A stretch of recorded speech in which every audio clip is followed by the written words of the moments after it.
தமிழ்நாடு மக்கள்கிட்ட நான் கண்டிப்பா ஒரு வேண்டுகோள் வைக்கணும்னு நினைக்கிறேன். இந்த தேர்தலை நல்ல அரசியல் ஆரோக்கியமாக்குறதுக்கு நீங்க தான் முன் வைக்கணும். ஏன்னு கேட்டீங்கன்னா, ஒரு அரசை தேர்ந்தெடுக்கிறதுக்கு முக்கியமா உங்களுக்கு அரசியல் அமைப்பு சட்டத்துல கொடுத்திருக்க அதிகாரம் வாக்கு செலுத்துற உரிமை. இதை நான் முன்னைய வீடியோலயும் நான் கண்டிப்பா சொல்லியிருக்கிறேன். அந்த உரிமையை சரியா பயன்படுத்துங்க.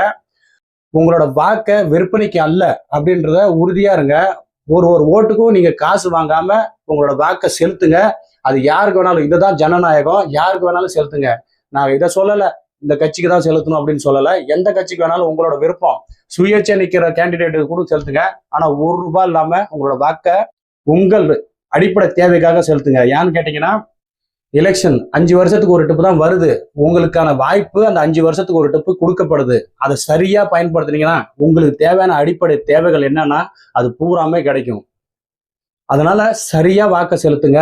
₹1 பணம் இல்லாம வாக்க செலுத்துங்க. எந்த ஒரு பொருளுக்கும் ஆசை இல்லாம செலுத்துங்க. ஏன்னு கேட்டீங்கன்னா, அந்த ஒரு நாள் செய்யற தவறு 5 வருடத்துக்கு நீங்க தான் அனுபவிக்கிறீங்க. அதனால சரியா வாக்க செலுத்துங்க. இது உங்கள்கிட்ட நான் வேண்டுகோளா வைக்கிறேன். தமிழ்நாடு மக்கள்கிட்ட கை கூப்பி 26 தேர்தலில் சரியான வாக்கு செலுத்துங்க. யாருக்கு வேணாலும் செலுத்துங்க. ஆனா சரியா வாக்கு செலுத்துங்க. ₹1 பணம் இல்லாம வாக்கு செலுத்துங்க. இதை நான் வேண்டுகோள் வைக்கிறேன்.